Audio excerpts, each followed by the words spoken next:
ये क्या? चारों पांडव सीधे हमारी ओर बढ़ रहे हैं।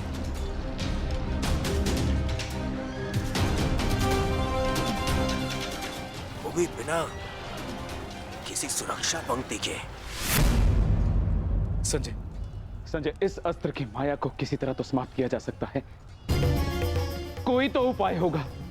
इसका उत्तर मेरे पास भी नहीं है महाराज, परंतु अवश्य ही राजकुमार अर्जुन के पास होगा, और कदाचित वो अपने पुत्र अभिमन्यु को इसकी गांठ बता रहे हैं महाराज।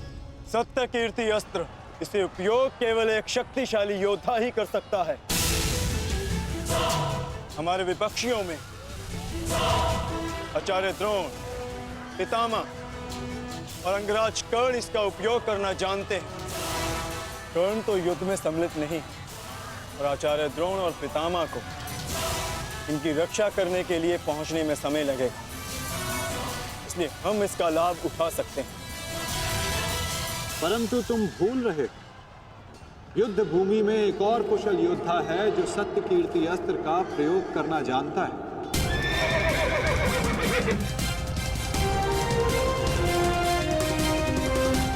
और उसको रोकना अति आवश्यक है।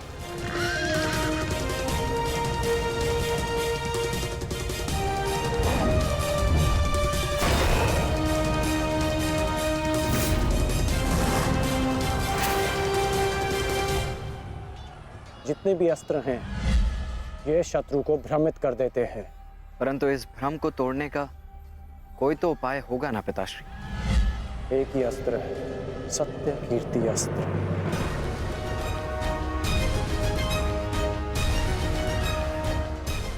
ओम सत्यार्थम, ओम कीर्त्यार्थम, ओम नमो नमो नमो सत्य कीर्ति अस्त्राय नमः।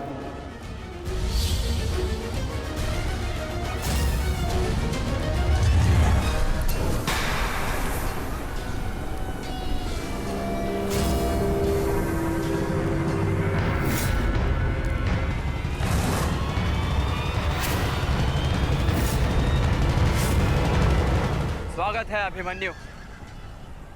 वासुदेव ने सदा तुम्हारी प्रशंसा की, और कल तो तुमने महामहिम भीष्म पितामह का मार्ग भी रोक दिया था। तुम में तुम्हारी इस असाधारण वीरता का मैं सम्मान करता हूं और प्रशंसा भी, परंतु इस समय मुझे मेरी सेना की रक्षा करनी है, और ऐसा करने से मुझे कोई नहीं रोक सकता। प्रशंसा तो तुम्हारी भी बहुत हो रही है वृषसेन। जिस वीरता से तुमने मेरे पिताश्री का सामना किया वो सराहनीय था, परंतु इस समय मेरा भी केवल एक ही लक्ष्य, तुम्हें रोकना। तो विलंब कैसा? मैं प्रस्तुत हूं।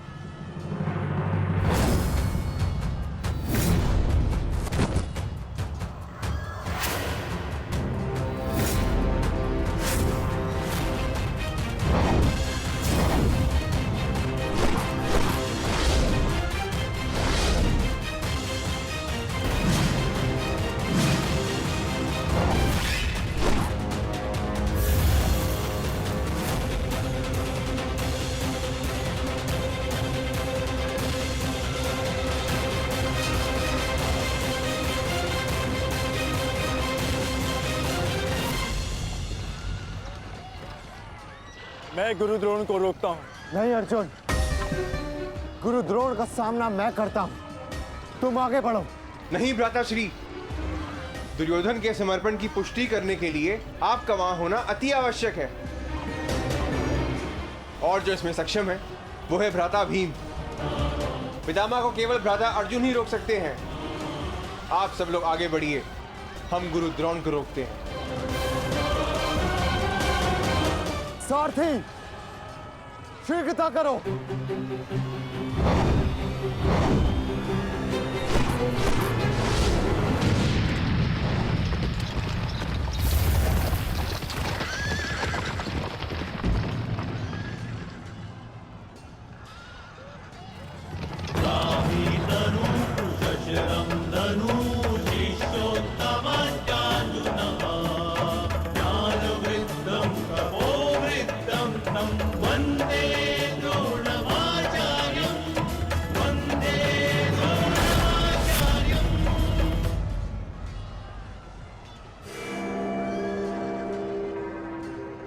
हस्तिनापुर नरेश, महाराज धृतराष्ट्र के ज्येष्ठ पुत्र दुर्योधन तक पहुंचने के लिए तुम्हें मेरा सामना करना होगा।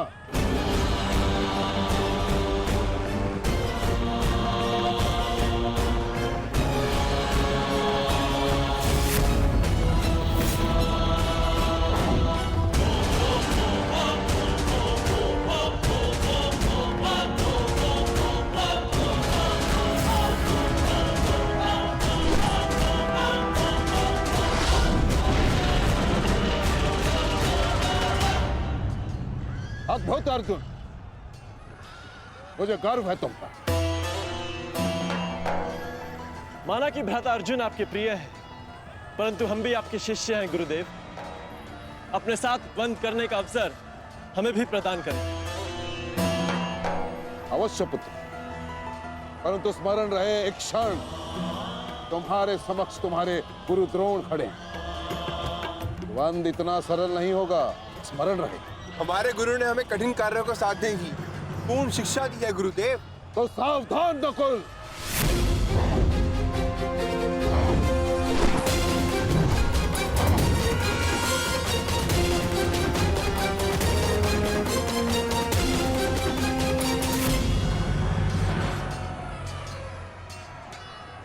कहा था मैंने कि द्वंद्व सरल नहीं होगा।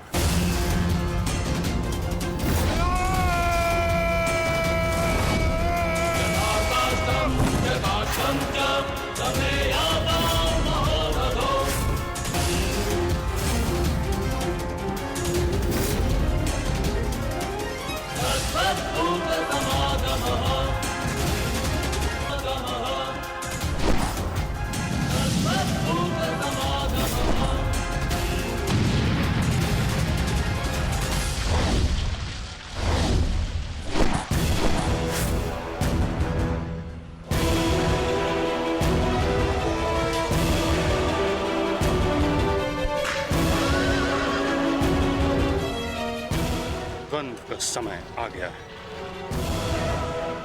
हमें पूरी शक्ति के साथ उनके साथ द्वंद्व करना होगा।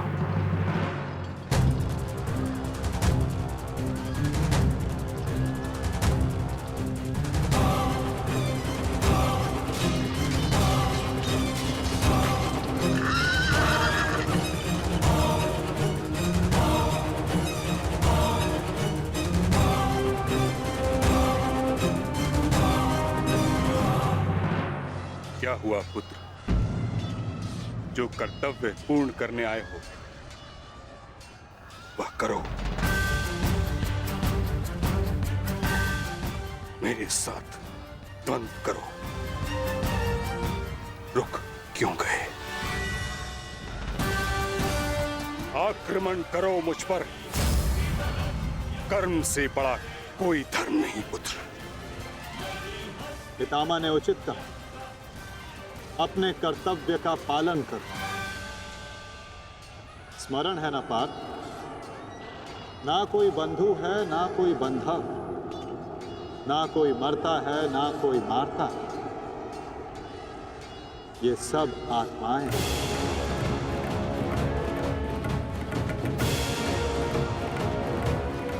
हम सब निमित्त मात्र हैं पार्थ। अब किस अवसर की प्रतीक्षा कर रहे हो? अवसर तो तुम्हारे समक्ष खड़ा है पार्थ।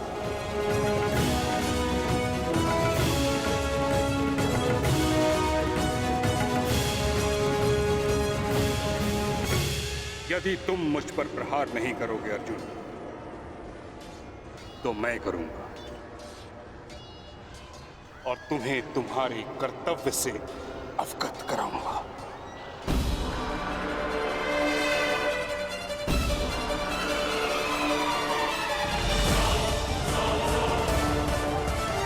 अपने प्रेम भाव को अपनी दुर्बलता मत बनाओ पार्थ, अन्यथा तुम्हारा यही प्रेम भाव तुम्हारी पराजय और अधर्म की विजय का कारण बनेगा।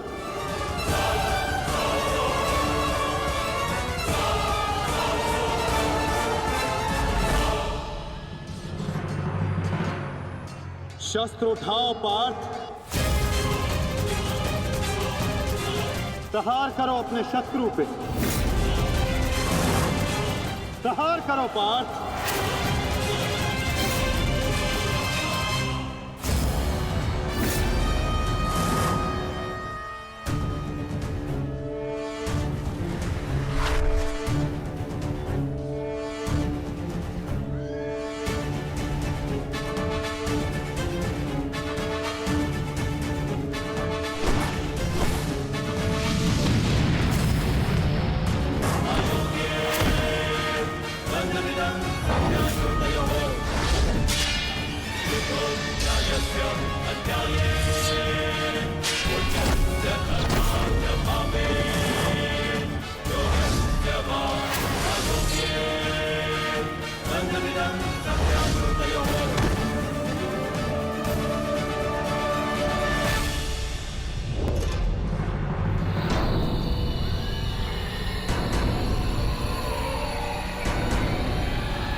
एक ही अस्त्र है जो इस भ्रम को तोड़ सकता है, सत्य कीर्ति अस्त्र।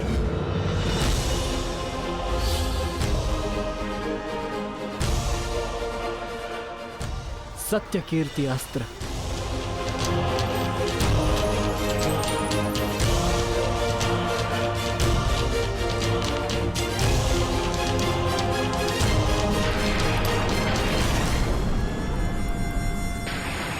मुझे अपने कर्तव्य का पालन करना ही है। तुम भी अपने कर्तव्य का पालन करो मित्र। हम दोनों को कोई नहीं रोक सकता।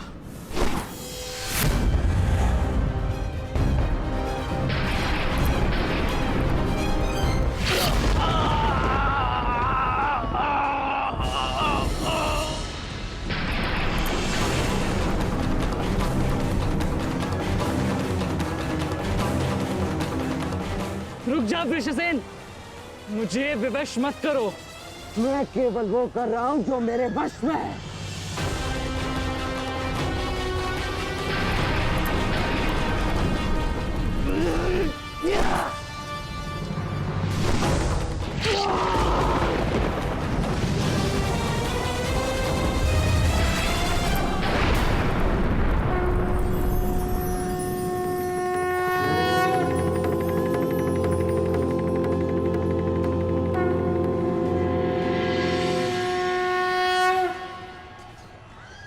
अद्भुत। मुझे तुम पर गर्व है पुत्र।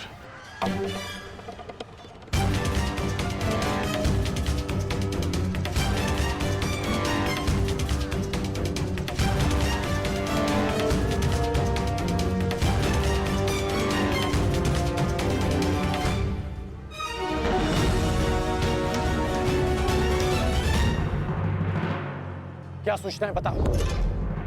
अंगराज, मैं वो बताओ मुझे। कुमार वृषेण। क्या हुआ वृषसेन को? बोलो। युद्ध में बुरी तरह घायल हुए हैं।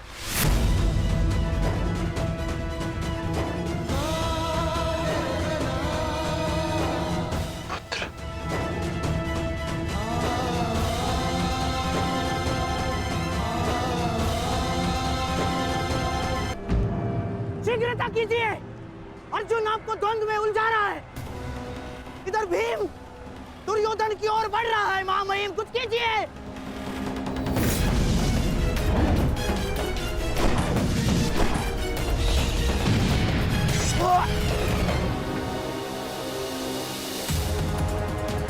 साथी,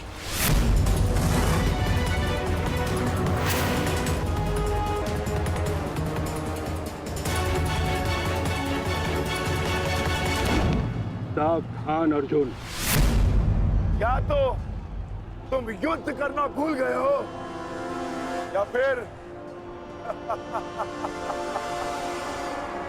तुम्हें युद्ध करने का साहस नहीं है।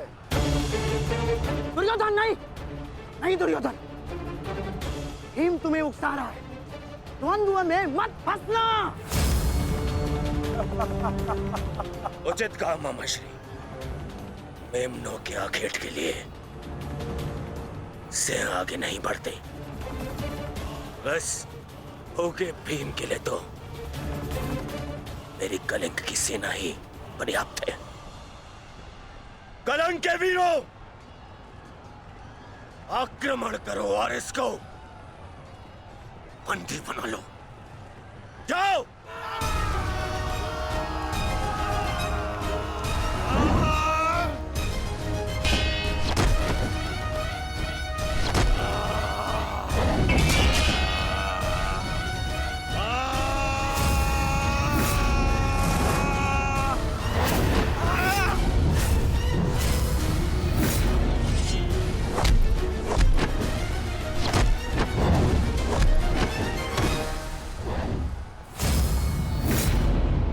दुर्योधन, बस ये इतने से थे?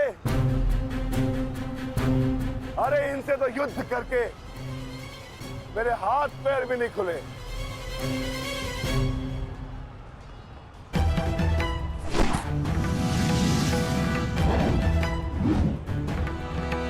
आप नियम भंग कर रहे हैं आचार्य। आप एक साथ दो पर आक्रमण नहीं कर सकते। स्मरण रहे कि युद्ध के नियम के अनुसार दो योद्धा एक योद्धा पर आक्रमण नहीं कर सकते,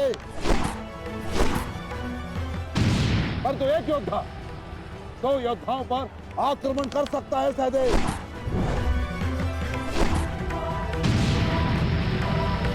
क्या करें नकुल? कुछ करना होगा। हमें गुरु द्रोण को रोककर अधिक से अधिक हमें भ्राता भीम को देना होगा। युद्ध सभा में चीख चीख कर अपने पौरुष का बखान करने वाले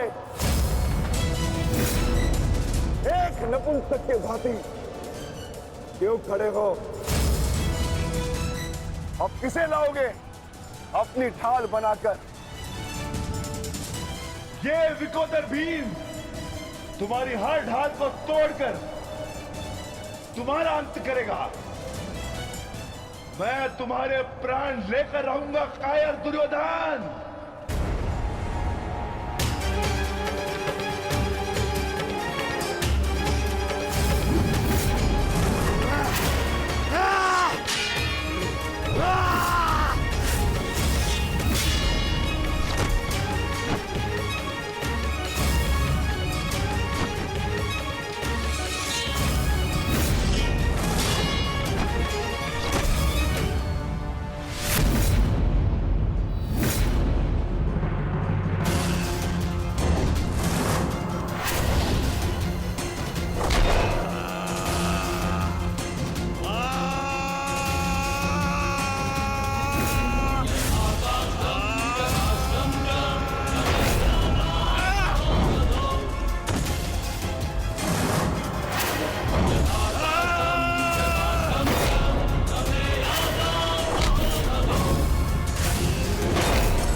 प्रहार करने का सामर्थ्य शेष है काकाश्री?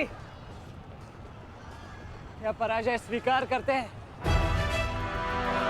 जय और पराजय की चुनौती बराबरी के योद्धाओं को दी जाती है बालक।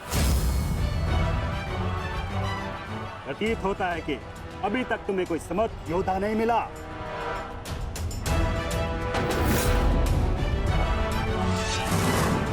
मैं शब्दों के बाण नहीं चलाता नानाश्री। अच्छा, तो युद्ध करो या समर्पण करो।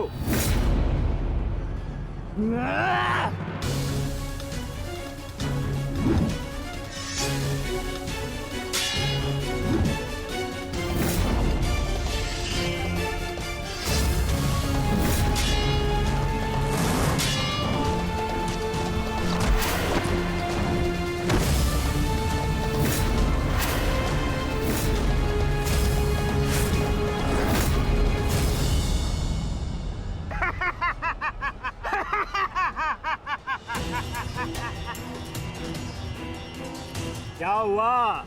थक गए?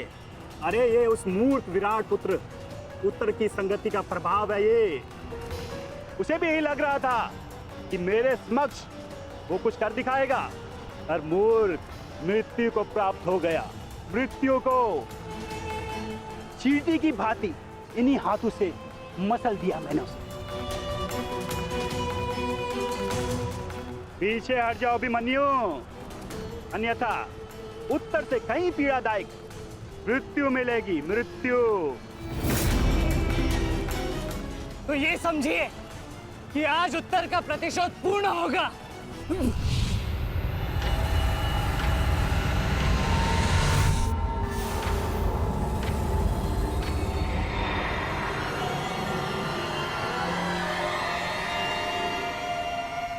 फिर से मूर्खता कर रहे हो अभिमन्यु।